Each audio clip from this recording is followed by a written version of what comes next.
انت نجحت في اختبار الدنيا وسقطت في اختبار ربنا. مهما كان الامتحان صعب. نفسي ربنا يزرع في قلبكم اليقين ده. والله العظيم ثلاثة، والله بس يعني ايه افهموها صح.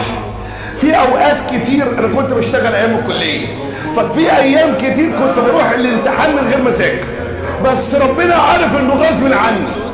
فكنت بقول يا رب لو انت شايف ان انا عامل اللي عليا وغصب عني اقف جنبي.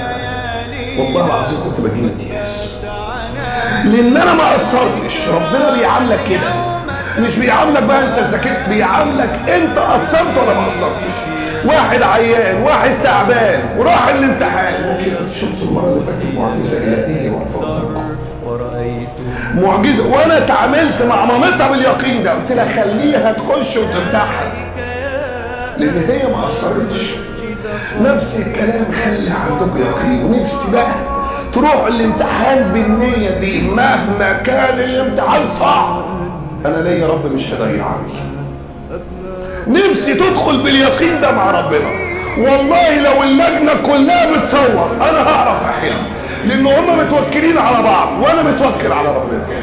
هو ربنا سبحانه لما جه خلقنا ان احنا ننزل عريانين من بطن اهلينا، مش دي رساله؟ ما كان ربنا قادر ينزلنا لابسين بدله سموكن وفستان فرح. انت نازل عريان يعني ما معكش اي اسباب، وبقى معاك كل الاسباب. مين اللي غطاك ومين اللي اكلك ومين اللي رباك؟ هو ربنا لما بعت سيدنا النبي صلى الله عليه وسلم من غير ولا اب ولا ام ولا اهل ما تصلوا عليه، مش دي رساله؟ وبقى رئيس جمهوريه كوكب الارض، مش دي رساله؟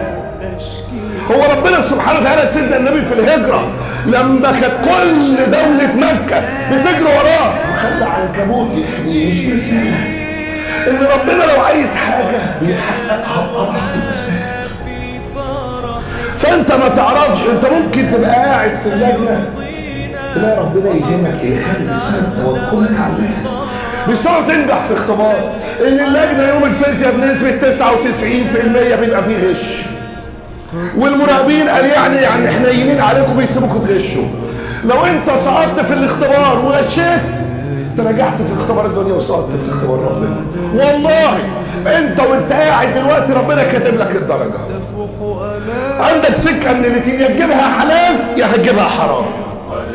اللي هيدخل اللجنه وهيلاقي غش وهيقرر يغش ربنا هيرفع عينيه، هياخد حقه، بس اللي ربنا كان كاتب له اصلا بالحلال وهو خد الحرام. واللي هيقرر انا مش هغضب ربنا، انا هتقي الله عز وجل، انا داخل اطيع ربنا في ام الامتحان حتى لو هسقط، بس ربنا ما يقدرش عليا. هتاخد حقك ابشر.